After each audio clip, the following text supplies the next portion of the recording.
547. Aristóbulo não tardou a se arrepender de haver tirado a vida a seu irmão, o que aumentava ainda mais a sua enfermidade. Recriminava-se continuamente por ter cometido tão horrível crime, e seu sofrimento foi tanto que ele vomitou grande quantidade de sangue. Quando um de seus servidores levava esse sangue, aconteceu que ele o deixou cair, creio eu por permissão divina, e parte dele derramou-se no mesmo lugar onde ainda se viam vestígios do sangue de Antígono, irmão do rei. Os que o viram, julgando que ele o fazia de propósito, soltaram um grande grito, que foi ouvido pelo rei. Ele perguntou o motivo, mas ninguém ousava dizer-lhe.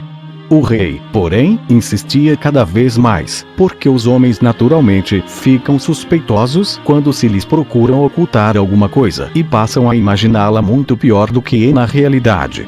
Assim, Aristóbulo, por meio de ameaças, obrigou-os a dizer a verdade, a qual fez sobre o seu espírito tão forte impressão que ele disse, após derramar muitas lágrimas, soltando um profundo suspiro: bem parece que não se pode ocultar aos olhos de Deus uma ação tão detestável, pois ele descarregou depressa sobre mim a sua justa vingança. Até quando este meu miserável corpo reterá a minha alma criminosa? Não é preferível morrer de uma vez que derramar o meu sangue gota a gota, como um sacrifício de expiação à memória daqueles aos quais fiz tão cruelmente perder a vida? Dizendo essas palavras, ele morreu, após reinar somente 1 ano. Seu país foi-lhe devedor de muitos benefícios, porque ele declarou guerra aos idumeus, conquistou grande parte do território deles, que anexou a Judéia, e obrigou os seus habitantes a receber a circuncisão e a viver segundo as nossas leis. Era de natureza doce e muito modesto, como refere Estrabão, com estas palavras, ante a relação de Timagenes. Esse príncipe era muito afável, e os judeus não lhe são devedores de pouco, porque ele levou bem longe os limites de seu país, que aumentou como uma parte da Itureia, e uniu esse povo a eles pelo laço da circuncisão. Capítulo 20. Salomé, antes chamada Alexandra, viúva do rei Aristóbulo, tira Janeu, cognominado Alexandre e irmão desse príncipe, da prisão e o constitui rei. Ele manda matar um de seus irmãos e cerca Ptolemaída. O rei Ptolomeu Latur, que havia sido expulso do Egito pela rainha Cleópatra, sua mãe, vem de Chipre para socorrer Ptolemaída, que se recusa a recebê-lo. Alexandre levanta o cerco e trata publicamente com Ptolomeu e secretamente com a rainha Cleópatra. 548.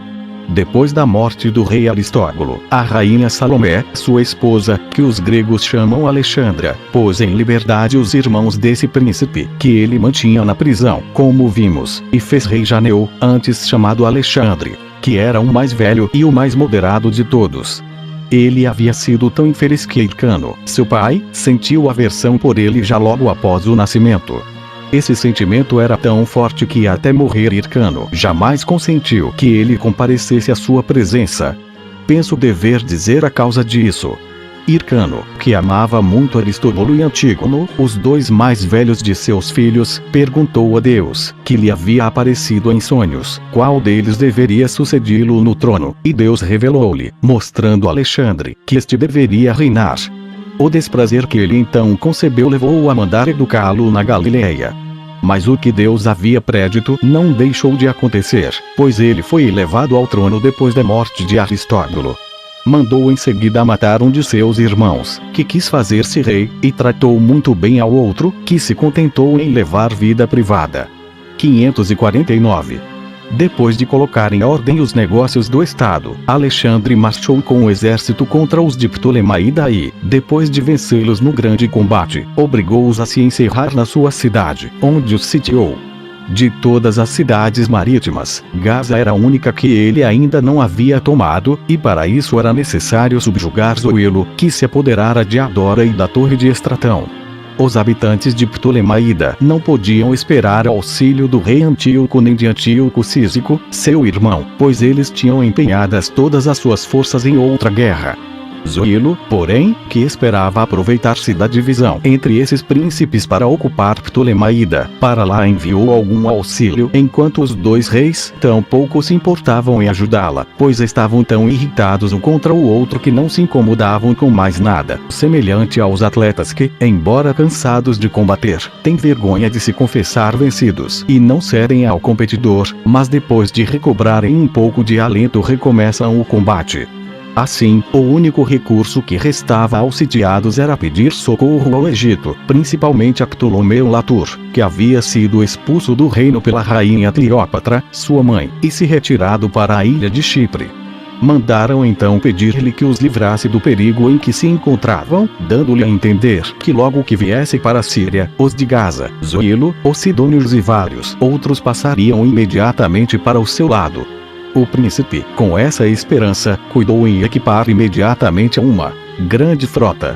Mas nesse ínterim, Damineto, que desfrutava grande prestígio em Ptolemaida, persuadiu os habitantes a mudar de opinião, mostrando-lhes que era muito mais vantajoso permanecer na incerteza do êxito na guerra em que estavam empenhados contra os judeus que cair na servidão, a qual lhes seria inevitável se, chamando o rei Ptolomeu, o recebessem por senhor.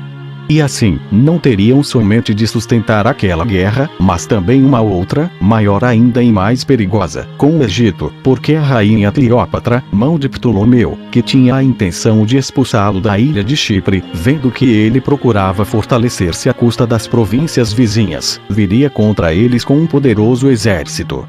E se então Ptolomeu, enganado em suas esperanças, os abandonasse a fim de fugir para a ilha de Chipre, eles ficariam expostos a um perigo maior do que poderiam imaginar. 550. Ptolomeu soube a caminho que os de Ptolemaida haviam mudado de ideia, mas continuou a viagem.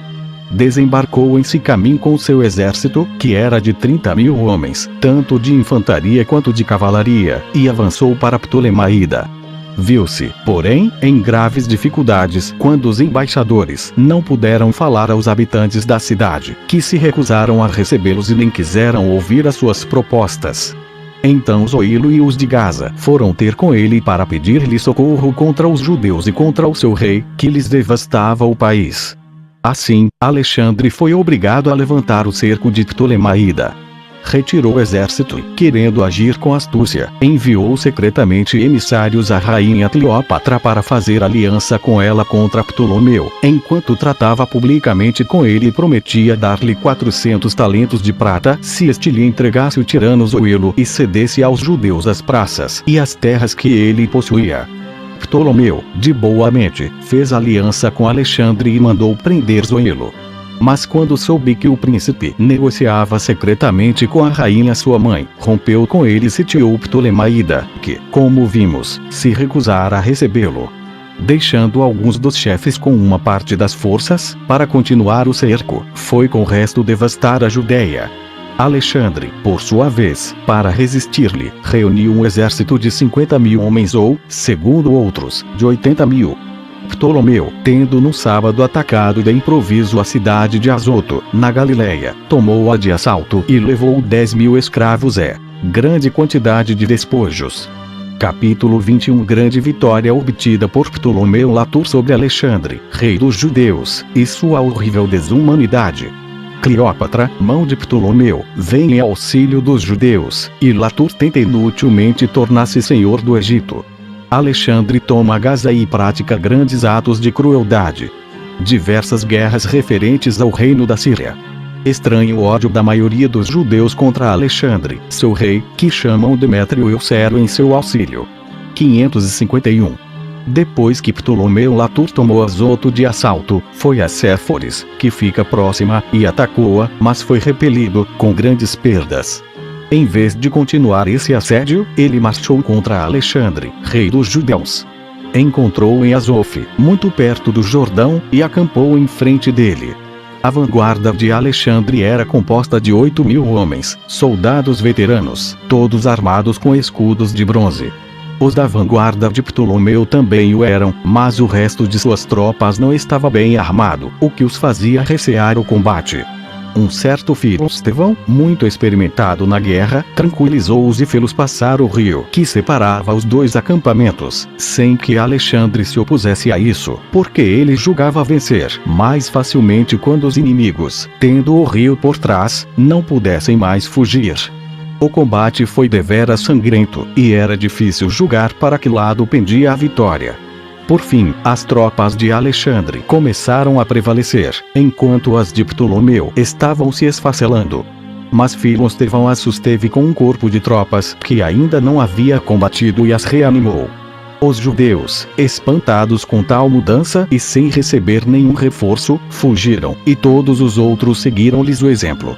Os inimigos perseguiram-nos tão vivamente e fizeram tal morticínio que só cessaram a matança quando não aguentaram mais o cansaço e a ponta de suas espadas começava a se entortar. O número de mortos foi de 30.000 ou, segundo uma relação de Timagenes, 50.000. O resto do exército foi aprisionado ou salvou-se na fuga. 552. Depois de tão assinalada vitória e de tão longa perseguição, Ptolomeu retirou-se, à tarde, para algumas aldeias da Judéia e, encontrando-as cheias de mulheres e de crianças, ordenou aos seus soldados que as estrangulassem, fizessem-nas em pedaços e as lançassem numa caldeira de água fervente, a fim de que os judeus, que haviam escapado da batalha, ao chegar àquele lugar, pensassem que os inimigos comiam carne humana e tivessem ainda maior medo deles. Estrabão não é o único que faz menção dessa horrível desumanidade, pois Nicolau a refere também.